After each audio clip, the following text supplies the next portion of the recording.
So hello everyone, I hope you all are doing good. मेरा नाम है मोहित चौहान और आज की डेट में हम कवर करने वाले 26 सितंबर 2021 के करंट अफेयर्स। ये सभी करंट अफेयर्स आपके लिए गए हैं Indian Express, the Hindu, live mint और इस टाइप के जितने भी न्यूज़पेपर हो जाते हैं। और उसके अलावा जैसे आपका ऑल इंडिया रेडियो से न्यूज़ आ जाती हैं, पीआईबी से काफ़ी सारी न्यूज़ हम यहाँ पे कवर करते हैं और बहुत ही सरल भाषा में इन सब न्यूज़ को हम कवर करेंगे। कंप्लीट कवरेज आएगा, चाहे कोई से भी एग्जाम हो, यूपीएससी, एसएससी, बैंकिंग, रेलवेज या फिर किसी भी टाइप के आपके सेंट्रल और स्टेट लेवल एग्जाम्स। तो चलिए स्टार्ट करते हैं हम अपनी आज की पहली न्यूज से। This is about China's Evergrande crisis. तो देखो, ये एक बहुत बड़ा क्राइसिस इन मेकिंग है, या फिर आप ये कह सकते हैं क्राइसिस ऑलरेडी डेवलप हो चुका है, बस इंतजार है उस बबल के फटने का। तो यहाँ पे जितने भी आपके शेयर मार्केट हैं उनके टंबल होने का खतरा बहुत ज़्यादा मंडरा रहा है, मतलब उनके गिरने का खतरा बहुत ज़्यादा मंडरा रहा है। और इस चीज़ को पूरी दुनिया के जितने भी स्टॉक मार्केट हैं, बॉन्ड मार्केट हैं, वो सब बहुत क्लोजली वॉच कर रहे हैं। क्योंकि देखो, ये इतना बड़ा क्राइसिस है ना कि it can create a very massive impact on all the real estate developers through out the world.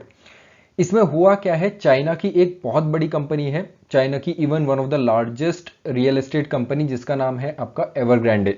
इसने क्या है कि बेसिकली एक बबल क्रिएट कर दिया कि यहाँ पे ये लोग पैसा उठाते रहे मार्केट से और आपके फ्लैट्स बनाते रहे। लोगों ने फ्लैट्स खरीदे, अपना पैसा लगाया, बट एवरग्रांडे ने ना अपनी, वही बोलते हैं ना कि आप पैर उतने फैलाइए जितनी आपकी चद्दर हो। तो इन्होंने वही गलती की, इनकी चद्दर थी छोटी, 3 फीट की चद्दर थी और उन्हें 6 फीट के पैर यहाँ पे फैला लिए थे। But what does that mean? It means कि यहाँ पे एक बहुत ही हैविली इंडेटेड कंपनी बन गई है चाइना की। अब इसमें हो क्या रहा है कि बेसिकली चाइना ने इस कंपनी को बेल आउट करने से बिल्कुल मना कर दिया है, कि चाइना ने बोला है कि हम इस कंपनी को बिल्कुल पैसा नहीं देंगे, क्योंकि ये कंपनी काफी लंबे समय से चाइनीज गवर्नमेंट से यहाँ पे गुहार लगा रही थी कि प्लीज हमें बेल आउट कर दीजिए। अब चाइना ने इस चीज को मना तो कर दिया है, बट चाइना ये बोला है कि हम कोशिश करेंगे कि थोड़ा बहुत इसका यहाँ पे डेट जो है वो कम कर दे, बट ऐसा होने की उम्मीद बहुत ज्यादा कम है। अगर आप इसके डेट की बात करें तो इसका डेट लगभग आप यहाँ पे देख पाएंगे कि $200 मिलियन से भी ज्यादा का यहाँ पे डेट है, और इवन उससे भी बहुत बड़ा ये डेट यहाँ पे हो जाता है। अभी इसकी जो है सितंबर 23 में एक किश्त जानी थी $83.5 मिलियन की। आप समझ सकते हैं कि इसका जो है एक पेमेंट ड्यू हो रहा था, तो कितना बड़ा ये डेट क्राइसिस है। आप ये समझ लीजिए कि नेक्स्ट फाइनेंशियल क्राइसिस आ सकता है अगर ये कंपनी ने अपने आप को बैंकरप्ट घोषित किया तो, क्योंकि बहुत सारे इन्वेस्टर्स का पैसा यहाँ पे लगा हुआ है। So this is about the news from the China's Evergrande crisis. तो आपसे पूछे जा सकता है कि आपके कोई से भी एग्जाम में कि एवरग्रांडे क्राइसिस कौन सी कंट्री से रिलेटेड है, पर ये मतलब इस टाइप से कुछ क्वेश्चन आपसे पूछे जा सकते हैं। नेक्स्ट न्यूज आती है एक बहुत ही important news, that is C295 MW transport aircraft की डील हुई है। मिनिस्ट्री ऑफ डिफेंस ने एक ऑफसेट कॉन्ट्रैक्ट साइन किया है with messrs Airbus defence and space के साथ। अब इसमें है क्या, देखो ऑफसेट कॉन्ट्रैक्ट आपको सबसे पहले पता होना चाहिए कि ऑफसेट कॉन्ट्रैक्ट होते क्या हैं।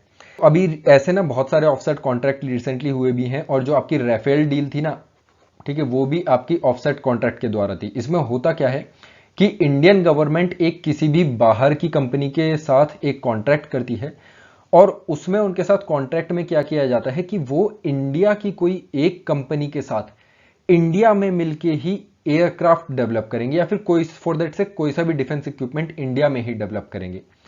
तो यहां पे इसका फायदा क्या है? इसका सबसे बड़ा फायदा क्या होता है? Transfer of technology. जैसे कि मान लीजिए एयरबस के पास इस C295 MW ट्रांसपोर्ट एयरक्राफ्ट की टेक्नोलॉजी है, वो इंडिया के पास नहीं है, तो इंडिया बोलता है देखो हम आपको एक बहुत बड़ा कॉन्ट्रैक्ट देंगे, उसके बदले आपको क्या करना है, आपको इंडियन कंपनी के साथ एक कॉन्ट्रैक्ट करना है जिसमें आप कुछ जो डिफेंस इक्विपमेंट्स है अपने यहाँ पे बनाएंगे और कुछ डिफेंस इक्विपमेंट्स हमारे यहाँ पे बनाएंगे। So this is the thing, जैसे राफेल्स जो है वो कुछ इंडिया से बाहर बनने हैं, जो फ्रांस से बन के आएंगे, कुछ इंडिया में ही बनेंगे। ऐसे ही एयरबस के साथ ये यहाँ पे डील सेटअप हुई है, और ये अभी रिसेंटली अप्रूव करी गई है bye cabinet committee on security के द्वारा। टोटल 56 एयरक्राफ्ट की ये यहाँ पे डील है, जिसमें कि 16 एयरक्राफ्ट तो आपके बाहर से ही बन के आएंगे, फिर बाद के जो 40 एयरक्राफ्ट है वो इंडिया में ही बनेंगे। और इसके लिए किसको चूज किया गया है? इसके लिए चूज किया गया है टाटा कंसोर्टियम को। तो यहां पे आपको ये पता होना चाहिए कि C295 MW ट्रांसपोर्ट एयरक्राफ्ट की डील किसके साथ हुई है? टाटा कंसोर्टियम के साथ, जिसमें कि 16 बाहर बन के आएंगे और 40 एयरक्राफ्ट इंडिया में ही बनेंगे। और जो भी ये जितने भी 56 एयरक्राफ्ट है ना, इसमें इंडिया का ही इंडिजिनस इलेक्ट्रॉनिक वॉरफेयर सूट लगेगा। मतलब जितना भी इलेक्ट्रॉनिक वॉरफेयर है वो इंडिया ही यहाँ पे डेवलप कर रहा है और इंडिया ही इसमें यहाँ पे ये सब चीजें लगाएगा। So this is about it. Next news पे चलते हैं।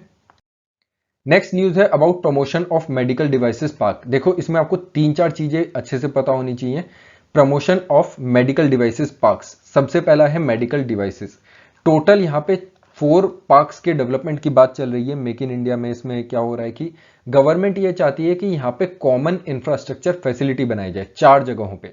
कोई सी भी ये 4 जगह चूज करी जाएंगी, यहाँ पे आपकी कॉमन इंफ्रास्ट्रक्चर फैसिलिटी बनाई जाएंगी। मतलब एक पूरा एसईजेड टाइप का बना दिया जाएगा जहां पे सिर्फ आपकी मेडिकल डिवाइसेस से रिलेटेड इंडस्ट्रीज सेटअप होंगी। इससे फायदा क्या है, जब सारी इंडस्ट्रीज एक जगह पे सेटअप होंगी तो वहां पे रॉ मटेरियल, लेबर कॉस्टिंग, इन सब चीजों का बहुत ज्यादा फायदा मिलेगा और इससे इंडस्ट्रीज को लोकेशनल बेनिफिट्स जो है वो काफी सारे मिलेंगे। अब इस वजह से जो मैन्युफैक्चरिंग कॉस्ट है वो इन इंडस्ट्रीज की काफी हद तक रिड्यूस हो सकती है। टोटल फाइनेंशियल आउटले इस स्कीम को कितना दिया गया है, 400 करोड़ रुपीस। कितने साल की ये स्कीम है, 5 साल की ये स्कीम यहाँ पे हो जाती है। इसमें क्या है, अगर कोई भी नॉर्थ ईस्टर्न स्टेट या फिर हिली स्टेट में अगर ये आपका मेडिकल डिवाइस पार्क सेटअप होता है तो यहाँ पे जो प्रोजेक्ट की कॉस्ट है उसका 90% हिस्सा सेंट्रल गवर्नमेंट देगी और बाकी सारे राज्यों में लगभग 60% हिस्सा आपकी सेंट्रल गवर्नमेंट देगी। तो इस टाइप से कुछ यहाँ पे फाइनेंशियल आउटले रखा गया है। हर एक आपके जो मेडिकल डिवाइसेस पार्क है इसको 100 करोड़ रुपए दिए जाएंगे सेटअप करने के लिए। तो आप यहाँ पे देख पाएंगे ये मेक इन इंडिया इनिशिएटिव को काफी अच्छे से बूस्ट करेगा।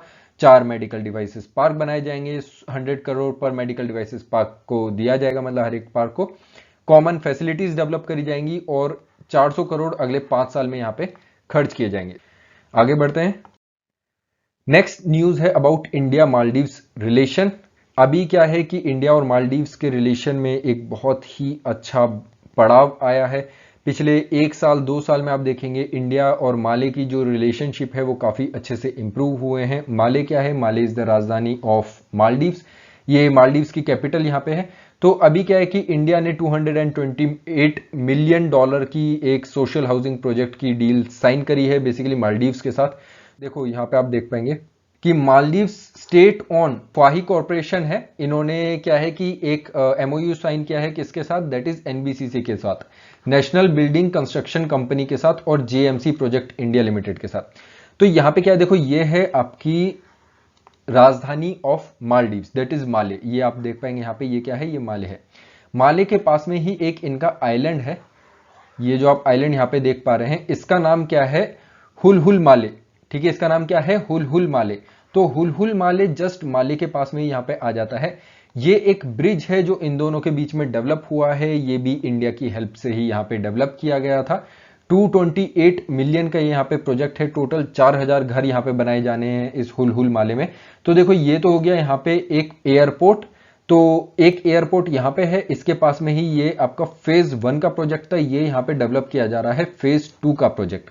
और इस फेज 2 के प्रोजेक्ट में 4000 आपके घर बनाए जाने हैं, जिसमें 2000 घर बनाए जाएंगे एनबीसीसी के द्वारा और 2000 घर बनाए जाएंगे जेएमसी प्रोजेक्ट्स के द्वारा। क्वेश्चन आपसे पूछा जा सकता है हुलहुल माले कहां पे है, ठीक है, कौन सी कंट्री में हुलहुल माले आ जाएगा। So this is about it about India's Maldives relation. अब देखो, हाँ, इंडिया मालदीव्स रिलेशन में आप एक चीज और ध्यान रखेंगे, काफी सारे यहाँ पे एमओयू साइन हुए थे बिटवीन इंडिया एंड मालदीव्स। अभी इंडिया ने अपनी एक जो है पेट्रोल वेसल भी इन्हें दी थी, ठीक है, फास्ट पेट्रोल वेसल है, वो इसको माले को गिफ्ट करी थी, मतलब मालदीव्स को गिफ्ट करी थी फॉर सिक्योरिटी पर्पस। और उसके अलावा ये जो आपका ब्रिज का प्रोजेक्ट है और भी बहुत सारे प्रोजेक्ट हैं, फिशरीज प्लांट यहाँ पे लगाए जा रहे हैं, फूड प्रोसेसिंग प्लांट यहाँ पे लगाए जा रहे हैं। तो पिछला जो साल गया है ना, पिछले 1-2 साल काफी बड़े रहे हैं। और उसमें भी क्या है कि इंडिया का जो टूरिज्म है वो मालदीव्स में काफी तेजी से बढ़ा है। इंडिया अब 4th रैंक पे आ गया है, पहले आई थिंक 8th रैंक पे था, इस चीज को आप चेक कर सकते हैं। तो 4th रैंक पे आ गया है इन टर्म्स ऑफ टूरिज्म। तो चलिए आगे बढ़ते हैं अपनी नेक्स्ट न्यूज पे। नेक्स्ट न्यूज आ जाती है अबाउट रोड केविंस। अब देखो ये उतना ज्यादा इंपॉर्टेंट नहीं है, बस इतना ध्यान रख लीजिए रोड केविंस क्या है। होता क्या है, बारिश के टाइम पे, मतलब जब भी आपकी रेनफॉल होती है उस टाइम पे जब आपके पाइपलाइंस होती है ना, ये ओवरफ्लो कर रही होती हैं और उस वजह से क्या होता है, इन पाइपलाइंस में रिसाव हो जाता है, लीकेजेस हो जाते हैं। उस लीकेजेस की वजह से कई बार रोड्स में ना नीचे नीचे नीचे जो है यहाँ पे सॉइल वो कटती रहती है, मतलब डाइल्यूट होके वो पानी के साथ बहती चली जाती है। काफी लंबे समय तक नहीं पता पड़ता, फिर एकदम से वहां पे क्या है, एक रोड केव इन डेवलप हो जाता है। अब ये न्यूज में क्यों है कि क्योंकि पिछले मतलब अभी ये जो आपकी रेनफॉल गई है, जो आपका मानसून टाइम पीरियड गया है, इस टाइम पीरियड में दिल्ली में बहुत सारे ऐसे रोड केविंस देखने को मिले हैं, जिसकी वजह से काफी सारे एक्सीडेंट्स जो हैं होते होते बचे हैं। So that's why it was in news. तो रोड केविंस, बस आपको ये एक टर्म याद रखनी है कि किस चीज से रिलेटेड है। क्वेश्चन सीधे सीधे पूछा जा सकता है, व्हाट आर रोड केविंस। तो रोड केविंस में आपसे ऐसे बोला जा सकता है कि ये यहाँ पे रोड के नीचे से केव्स निकाली जा रही हैं, या फिर ये केव्स जो हैं वो लाइमस्टोन की बनी होती है, मतलब इस टाइप से आपसे कुछ भी पूछा जा सकता है। तो बस आपको ये थोड़ा सा पता होना चाहिए इसके बारे में। नेक्स्ट न्यूज है अबाउट चांगी 5 लूनर मिशन की। अब देखो ये मिशन तो थोड़ा पुराना हो चुका है, तो चांगी 5 के बारे में ये तो नहीं पूछेंगे एटलीस्ट कि आपसे ये मिशन किसका है। ऑफकोर्स ये बात है, चाइना का मिशन है। 2020 में ये वापस आया था मून से 2 किलो मिट्टी लेके। अब उसमें जो चीजें मिली हैं वो हमें यहाँ पे ये ध्यान रखनी है। जो 90% मटेरियल मिला है वो मिला है इसका मारे बसाल्ट्स, ठीक है। मार बसाल्ट मतलब क्या हो जाता है, जो आपका लूनर बसाल्ट है उसकी यहाँ पे बात कर रहे हैं। देखो बसाल्ट क्या होता है, बसाल्ट आपका मोस्टली बनता है फ्रॉम द लावा। अब लावा है तो ऑफकोर्स सी बात है, जो लावा है वो कहां से आता है, from the within the rocks और within the that celestial body. तो यहाँ पे 90% जो भी मटेरियल है वो कहां से आया है, वो मून के अंडर से ही आया है। तो 90% हमें मटेरियल मिला है मून के अंदर से, और बाकी जो 10% मटेरियल मिला है वो मिला है फ्रेगमेंटेड मटेरियल। हो सकता है वो किसी बाहर से, जैसे मान लीजिए कोई एस्ट्रॉइड है वो मून से आके टकरा गया, या फिर कोई और डस्ट पार्टिकल्स हैं जो बाहर से आके मून पे बैठ जाते हैं। So this is the thing, मतलब ये यहाँ पे बस ये सिंपल सा है कि 90% मटेरियल जो है वो लूनर का खुद का बसाल्ट है, 10% मटेरियल बाहर से आया है, जो जिसने लूनर जो आपका मून सरफेस है उसको काफी ज्यादा इंपैक्ट किया है। This is about Chang'e 5 lunar mission, और इसमें क्या क्या फाइंडिंग्स हैं, दिस इज इट। मतलब कि ये यहाँ पे क्या है कि क्या है अबाउट चांगी 5 और उसमें क्या क्या फाइंडिंग्स हो जाती हैं। So this is it about the news. अच्छा, एक न्यूज और थी, उसको मैं बिल्कुल अलग से कवर करूंगा क्योंकि वो थोड़ी बड़ी न्यूज है, उसको थोड़ा टाइम चाहिए होगा। न्यूज थी अबाउट द ड्रोन्स की, इंडिया की ड्रोन एयर स्पेस मैप कैसा है, और उसमें मतलब ड्रोन कौन कौन उड़ा सकता है, कहां कहां उड़ा सकता है, बिल्कुल आपको बहुत प्रिसाइजली बताऊंगा। उससे बेटर आपको कहीं और इंफॉर्मेशन नहीं मिलेगी about the drone air space policy of India. आपको अगर ड्रोन उड़ाने का शौक है तो भी आप उसको वहां पे देख पाएंगे। तो बहुत अच्छी वीडियो रहेगी। I will cover that in a very in depth manner. बहुत अच्छे से मैं आपको बताऊंगा about the drone air space maps. अगर आपको ये वीडियो पसंद आई है तो do like the channel, do subscribe to our channel, और आप हमारे फेसबुक ग्रुप से भी जुड़ सकते हैं, टेलीग्राम ग्रुप से भी जुड़ सकते हैं, और इस साइट पे भी आप रजिस्टर कर सकते हैं। बहुत ही सारे इनिशिएटिव्स मैं आपके लिए लाने वाला हूं, बहुत सारे सरप्राइजेस हैं। जितनी जल्दी आप इस पर रजिस्टर कर लेंगे, मैं आपसे कुछ डिमांड नहीं कर रहा हूं यहाँ पे, जस्ट आपको ये बोला आप रजिस्टर कर लीजिए। बहुत सारे यहाँ पे आपके सरप्राइजेस मिलने वाले हैं, और जितना जल्दी आप सब्सक्राइब करेंगे उतना ही जल्दी यहाँ पे आपको फायदा मिलेगा। सो चलिए, that's it for this video. वापस मिलेंगे अपनी नेक्स्ट वीडियो में, तब तक के लिए bye bye, take care, have a great day, thank you.